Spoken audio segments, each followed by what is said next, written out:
Assalamualaikum warahmatullahi wabarakatuh. Saya Adi Wahyu Pribadi, dosen Teknik Informatika Fakultas Teknik Universitas Pancasila. Dalam memberikan pembelajaran, saya menggunakan metode Outcome Based Education atau OBE. Dalam metode OBE ini dituntut keaktifan mahasiswa karena yang merupakan pusat pembelajaran adalah mahasiswa, dan oleh karena itu disebut sebagai Student-Centered Learning. Pada metode ini, dosen hanya sebagai fasilitator dan mahasiswa yang sibuk belajar. Ada beberapa metode pembelajaran di mata kuliah ini, yaitu teori dan diskusi interaktif, demonstrasi dan praktik langsung atau live coding, flip classroom atau kelas terbalik, di mana materi diberikan terlebih dahulu dan di kelas melakukan pembahasan mendalam dengan pengerjaan proyek.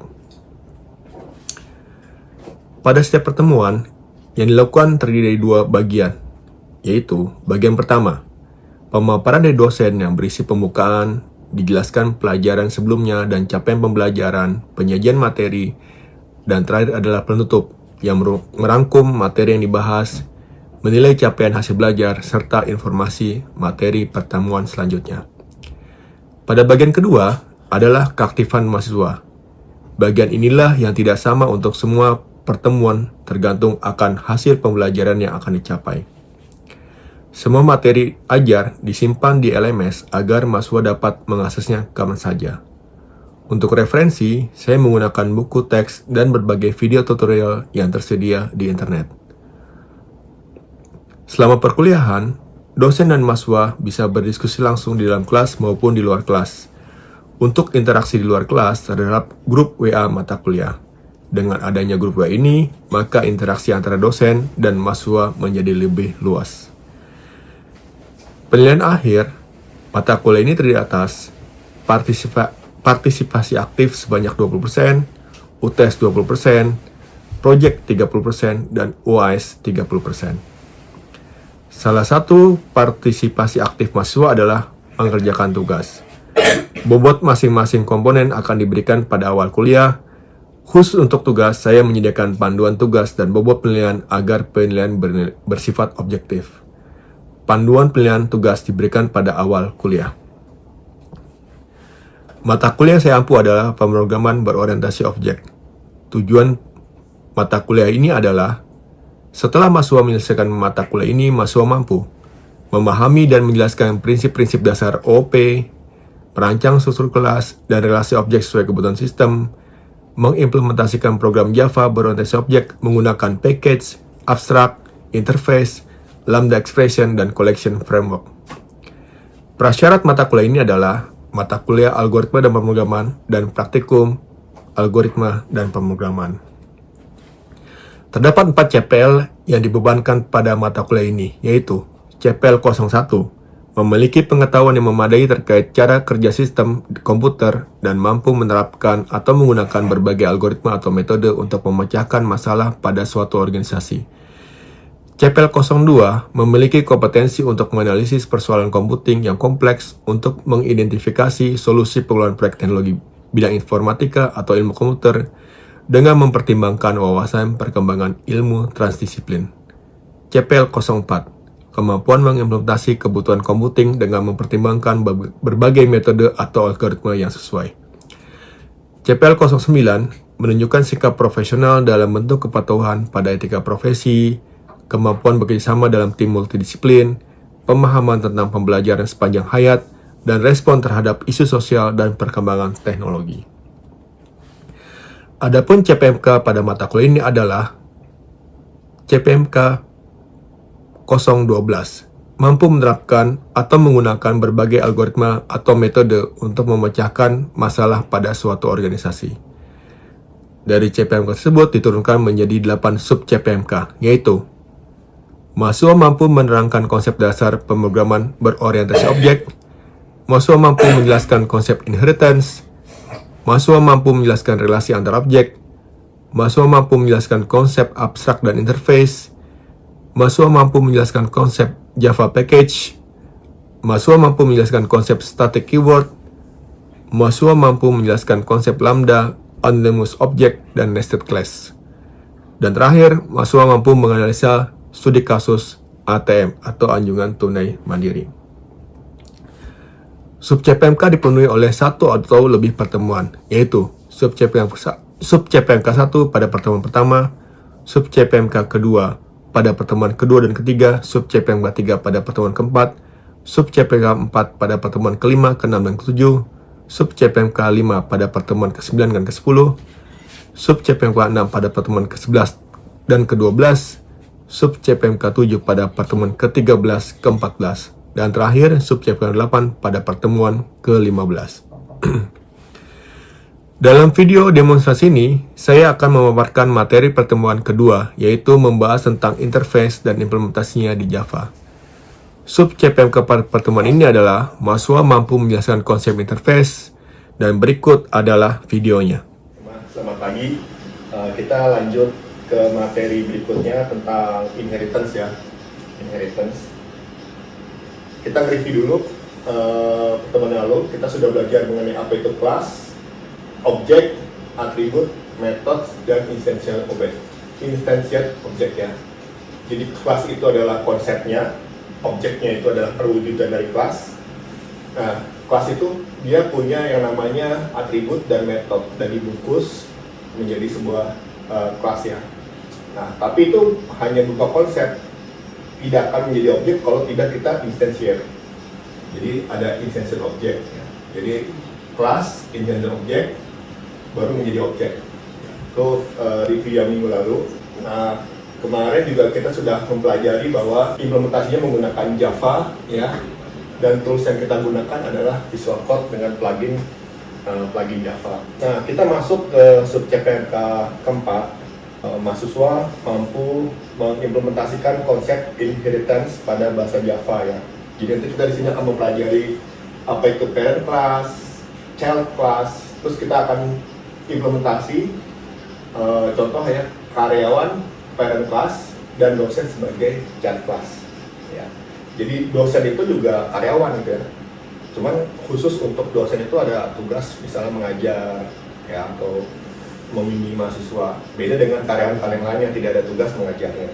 Konsep inheritance adalah menurunkan atribut atau metode dari superclass ke anaknya ya, dari parent class ke child class. Jadi misalnya ada atribut, kalau karyawan itu misalnya ada atribut nomor pokok karyawan, nama karyawan ya, terus alamat karyawan, email karyawan ya, itu kan karyawan. Nah, ketika nanti saya misalnya bikin kelas dosen dan dia extend ke karyawan, artinya dosen itu adalah subclass dari superkelasnya karyawan. Berarti atribut-atribut yang di kelas karyawan itu akan muncul di dosen. Cuman ada yang membedakan, misalnya kalau karyawan itu kan nomor induk karyawan aja ya, tapi dosen misalnya ada atribut baru, misalnya nomor induk dosen. Nah, itu jadi atribut itu hanya ada di kelas dosen, di mana kelas dosen itu turunan dari contoh ya, tadi ada kode karyawan, nama, metodenya itu ada absen datang, kerja, absen pulang. Nah, berarti atribut dan metode ini sama-sama dimiliki oleh superclass maupun child class-nya ya. Kemudian ada karyawan, dosen juga merupakan karyawan. Jadi atribut dan metode yang ada di karyawan dapat digunakan oleh dosen. Namun biasanya ada yang membedakan, yaitu misalnya dosen itu punya NIDN dan dosen itu metodenya mengajar ya, atributnya NIDN, metodenya mengajar. Jadi kita bisa bilang bahwa dosen adalah child atau subchild dari karyawan, dan karyawan adalah parent atau superclass dari dosen ya. Nah, ini kita lihat diagram kelasnya ya. Jadi ini kita menggunakan Plan UML ya. Di Plan UML di sini ada logo C ini, berarti kelasnya karyawan, ini atributnya kode karyawan, nama, ada karyawan ini akan absen pagi, kerja, dan absen pulang. Berarti atribut dan metode yang ada di karyawan itu akan diturunkan ke dosen. Makanya tidak perlu lagi dinyatakan lagi, di set lagi di dosen. Cukup tambahkan atribut dan metode yang memang khusus ada di dosen itu sendiri. Itu tadi apa? NIDN dan ngajar. Jadi misalnya seandainya nih ya, ada Wahyu. Wahyu itu adalah instansiat dari karyawan, adalah objek dari karyawan. Berarti Wahyu itu punya kode karyawan dan namanya, dan dia metodenya adalah absen pagi, kerja, dan absen pulang. Tidak, itu aja. Sedangkan misalnya ada Adi ya. Adi adalah esensial dari dosen. Artinya saya itu memiliki atribut NIDN, saya memiliki atribut kode karyawan dan nama ya. Dan saya bisa ngajar selain saya absen pagi, kerja dan absen pulang. Jadi yang membedakan, jadi intinya inheritance itu menurunkan kan, warisan ya. Jadi kayak orang tua mewariskan sesuatu kepada anaknya. Contoh lagi nih ya, Dadang karyawan, Amir dosen. Berarti Dadang merupakan objek dari karyawan. Dan atribut dan metode bisa semua dipakai juga oleh Amir. Jadi berarti Amir bisa punya NIDN dan bisa memiliki kerja. Sampai sini ada yang mau ditanyakan? Kita lanjut. Oke. Nah sekarang gimana sih implementasinya ke source code? Ya. Nah, ini kita karena kita implementasi menggunakan Java, jadi kita di sini sintaknya sintak Java ya. Nah, ini C ya, C berarti kelas karyawan. Ya. Nah, kode karyawan dan nama itu adalah tipe datanya adalah string ya. Jadi string kode karyawan, nama dan nama berarti tipe datanya string, kode karyawan dari string. Terus kita punya metode absen pagi, kerja dan proses ulang. Begitu juga dosen. Nah, karena dosen itu adalah turunan dari karyawan, berarti extend ya. Jadi kita di sini nggak perlu lagi nih sebutkan dua atribut dan 3 metode di sini. Jadi cukup tambahkan ngajar dan NIDN aja. Ya. Ini sebenarnya nanti implementasi lebih banyak ya. Cuman karena untuk menyingkat di presentasi kita, jadi cukup segini aja. Nah, contoh kita bikin objek dari kelas karyawan dan kelas dosen. Pertama kita punya Dadang, ya. Dadang adalah objek dari karyawan, berarti new karyawan. Berarti kita punya objek Dadang. Kemudian kita berikan atribut berupa kode karyawan dan nama, ya. Dadang, kode karyawannya 1, 2, 3, 4, 5. Kemudian namanya ada Dadang Surada. Kemudian kita Amir ya, new dosen Amir kode karyawan ini. Kemudian Amir punya NIDN, ya, di mana NIDN ini hanya ada di dosen. Jadi Dadang tidak punya NIDN. Ya. Sini Amir Utako. Nah, sekarang Dadang kerja ya. Dadang absen pagi, kemudian Dadang kerja. Ya. Pak Amir juga sama. Pak Amir datang absen pagi. Bedanya apa? Pak Amir ngajar. Ya ngajar, kalau ini kerja. Nah, setelah selesai, Dadang pulang, Pak Amir juga pulang. Jadi ini implementasi implementasi dari kelas karyawan dan dosen, di mana dosen itu adalah subkelas dari karyawan. Dan caranya adalah kita menggunakan titik ya di sini ya. Dadang ini adalah objeknya, titik ini berarti si Dadang itu akan mengambil metode dari absen pagi. Nanti di slide berikutnya kita mempelajari mengenai visi. Kita lanjut dulu ya, ada pertanyaan di akhir. Nah ini kalau kita implementasi ya, juga berarti Wahyu itu adalah karyawan, Amir ini adalah dosen. Ya, ini notasi di UML ya. Ini ada kelas diagram, ini kelas diagram, ya. Ini tanda ini ke atas dan ini segitiganya kosong ya. Ini berarti extend turunan. Wahyu adalah implementasi dari karyawan, Amir adalah implementasi dari dosen. Amir adalah objek, Wahyu juga objek. Objek dari kelas karyawan, objek dari kelas dosen. Nah, ini cara implementasi UML ya. Nah, kemudian kita lihat contoh lainnya ya. Misalnya kita lihat bangun datar ya, kalau kita belajar matematik. Bangun datar itu kan ada segitiga, persegi panjang, lingkaran ya.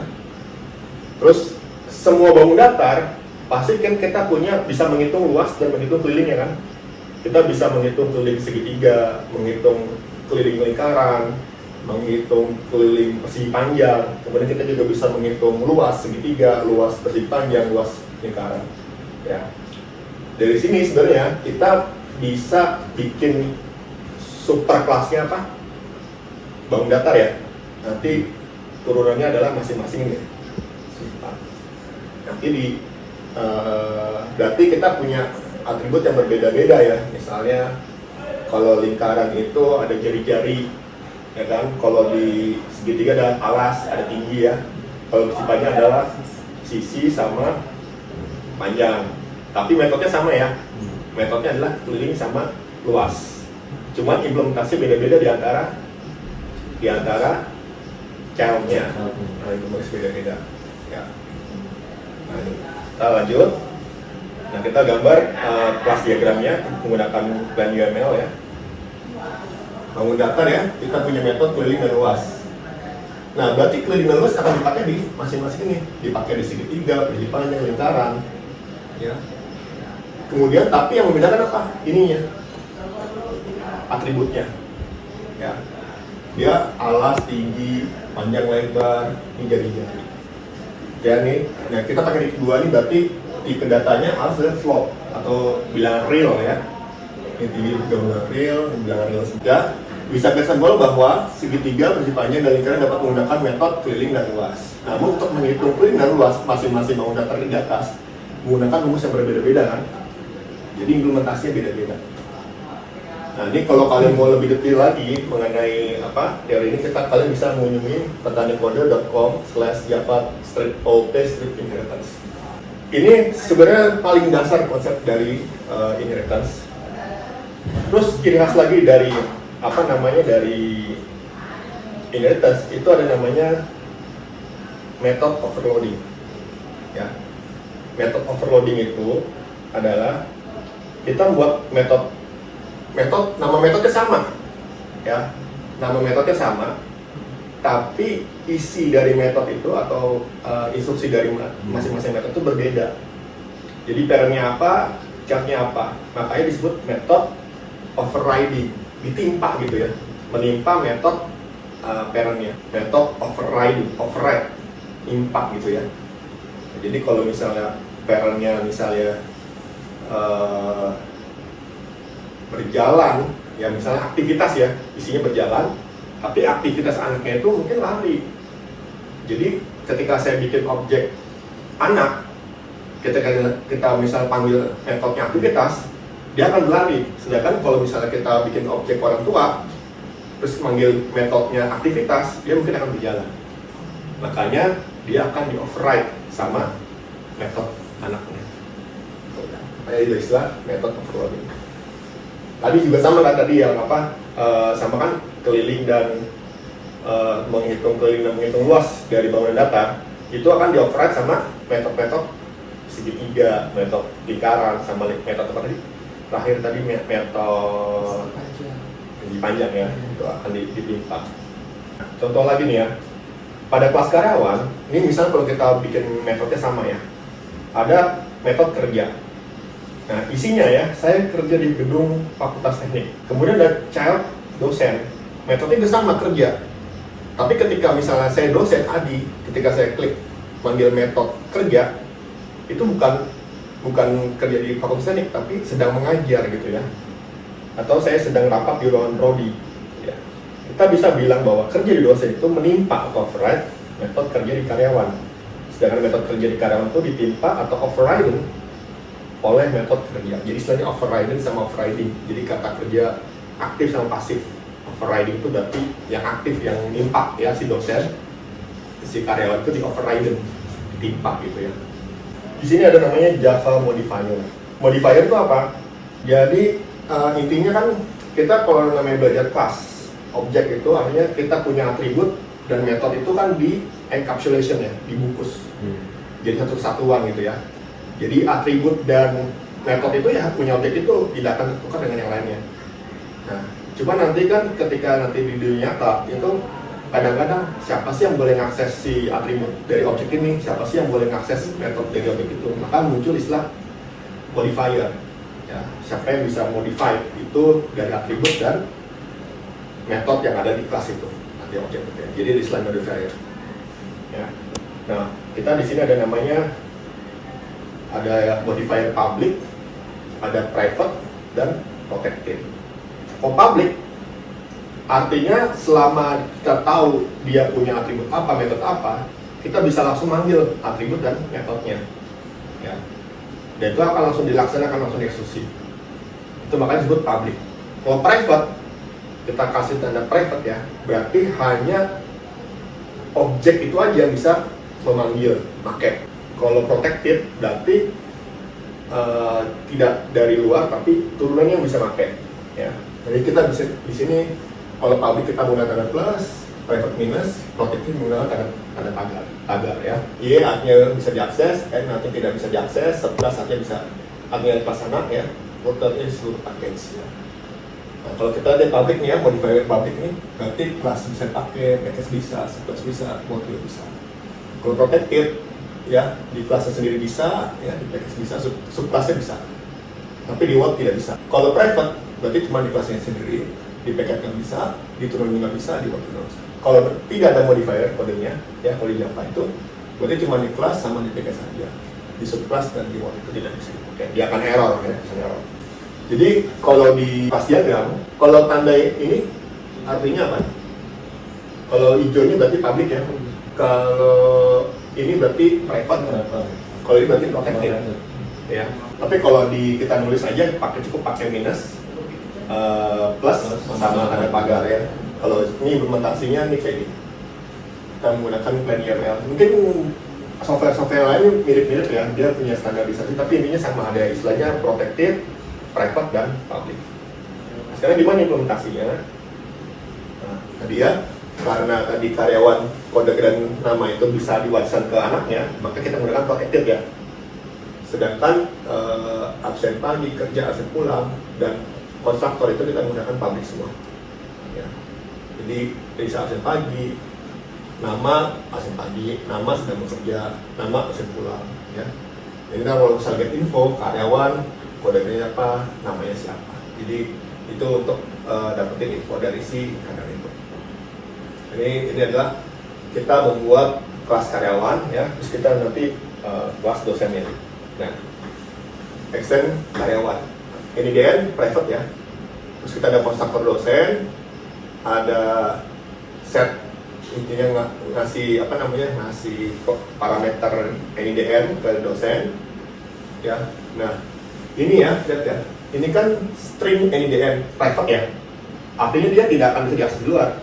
Dia cuma bisa diakses oleh kelas sendiri. Maka kita bikin metode baru. Metode untuk mengakses itu, yaitu namanya set NIDN.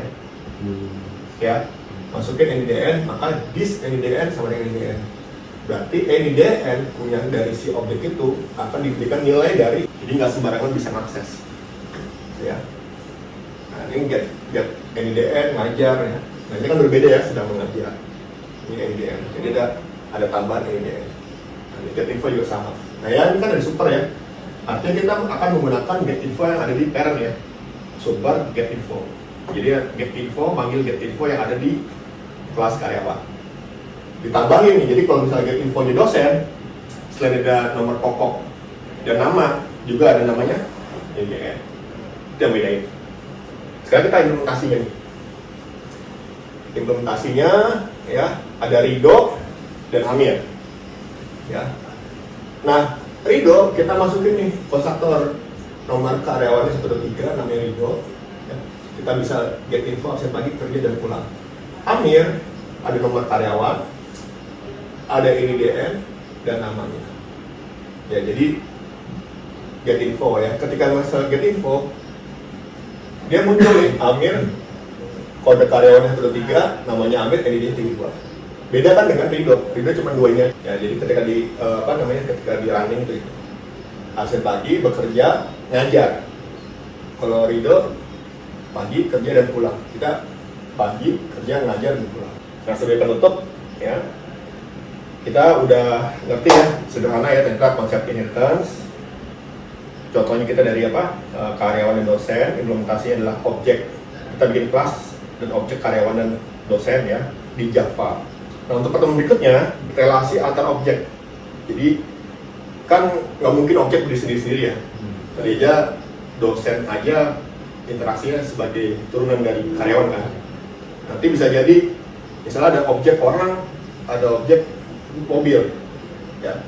Saya mengendarai mobil, berarti kan ada relasinya kan. Atau misalnya kita ada prodi nih, ada prodi, berarti nanti kita ada relasi kepala prodinya, ada relasi mahasiswa-mahasiswanya kan. Jadi ada relasi-relasi. Nanti ada asosiasi, ada komposisi, ada agregasi. Nanti kita akan pelajari itu. Saya juga sudah membuat ini ya, sudah buat, kalian bisa lihat kitab saya ya di GitHub AWP. Di sini ada EBO ya, objek ya.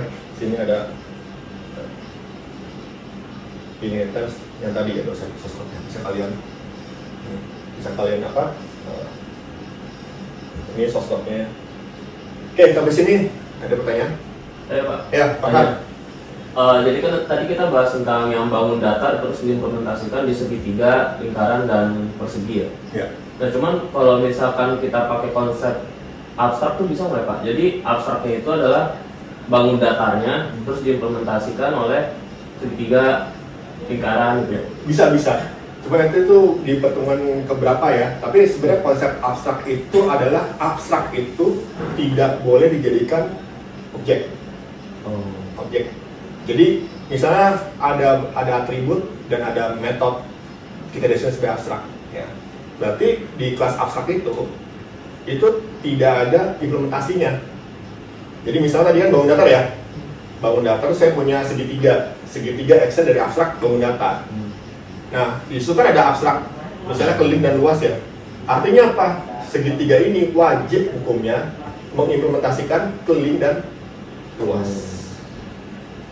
Nanti contoh lagi ya, misalnya contoh lagi ya, kita nggak apa maju sedikit konsep. Misalnya ada kelas praktik penelitian ya, ada penelitian. Jadi itu abstraknya, ya abstrak penelitian. Nanti ada dosen dan mahasiswa, ya grup penelitian gitu ya. Itu dia nanti akan ngambil dari situ. Jadi ketika saya dosen atau mahasiswa itu otomatis bisa lakukan penelitian. Ya Pak, misalkan saya kan kepikiran ya Pak, misalkan saya main game gitu ya. Misalkan ada metode namanya coin gitu di game itu, kan dia harusnya private kan Pak, supaya nggak bisa diubah-ubah di otak-atik sama cheater gitu. Nah itu bisa nggak Pak? Kan metodenya private, tapi bisa diubah sama ini lain, kelas lain. Nggak bisa, kalau sama private nggak bakal bisa. Nggak bakal bisa. Nggak bakal bisa kelas lain. Berarti harus public gitu ya? Iya. Ya itu tergantung, makanya kamu harus benar-benar mikirin gimana nanti interaksi antar kelasnya itu. Ya. Jadi kalau memang nanti dia akan diubah-ubah dan siapa yang ubah, ya itu kamu harus perhatikan. Ya.